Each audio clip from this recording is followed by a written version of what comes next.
खेदजनक आहे की अशा प्रकारे धर्माचा वापर करून शरद पवारांचा पक्ष, उद्धव ठाकरेंचा पक्ष आणि काँग्रेस हे या ठिकाणी वोट जिहाद करतायत। सज्जाद नोमानी उलेमा काउन्सिलचे प्रमुख यांनी 17 मागण्या या 3 पक्षांना दिल्या होत्या।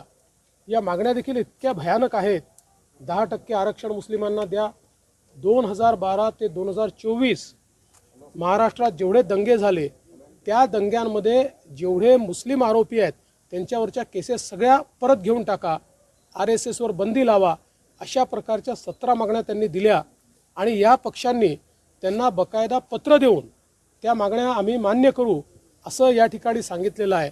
आणि आता ते सज्जाद नोमानी सांगतायत, अपील करतायत आणि सांगतायत वोट जिहाद करा। ते म्हणतात आमच्या वोट जिहादचे आला सिपसलार हे शरद पवार आहेत, आमचे सिपसलार हे उद्धव ठाकरे आहेत, नाना पटोले आहेत, राहुल गांधी आहेत। निवडणुकीमध्ये इतकं लांगुल चालन या देशाच्या इतिहासामध्ये आम्ही बघितलं नव्हतं।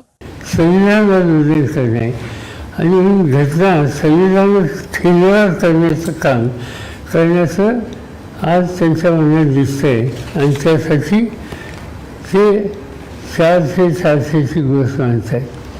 ही गोष्ट लोकांना सांगावं लागेल आम्हाला की हे खरं नाही, हा संविधानाला धोका आहे आणि ही सूत्र घेऊन हे निवडणुका करत आहेत। अशा अनेक गोष्टी आहेत त्या आम्ही लोकांच्या समोर मांडणार आहोत आणि त्याचा परिणाम योग्य असा दिसेल अशी आम्ही आशा करतो। साहेब, राष्ट्रवादीला सीट्स किती मिळतील आता?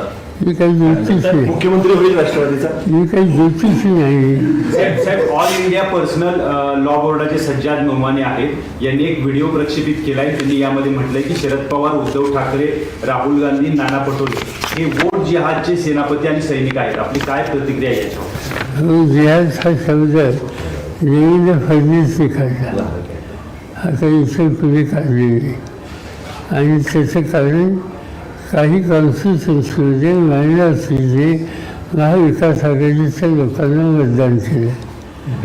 असं आहे की एखाद्या मतदारसंघात एखादा समाज जास्त असेल, उदाहरणार्थ पुण्याच्या काही भागामध्ये एक विशिष्ट समाज आहे, हिंदू समाज आहे आणि त्यांनी मतदान केलं भाजपला, तर आम्हाला सवय येते की इथं असंच मतदान होतं। याचा अर्थ तुम्ही काही जिहाद समजत नाही, त्याला मी धार्मिक वगैरे देत नाही, तिथल्या लोकांची विचारधारा। त्यामुळे वोट जिहाद हा शब्द वापरून विशेषतः देवेंद्र फडणवीस आणि त्यांच्या सरकारने एक प्रकारचा धार्मिक कलर या निवडणुकीला द्यायचा प्रयत्न केलेला दिसतो आणि आम्ही त्याच्यात एकदम विरोध असतो।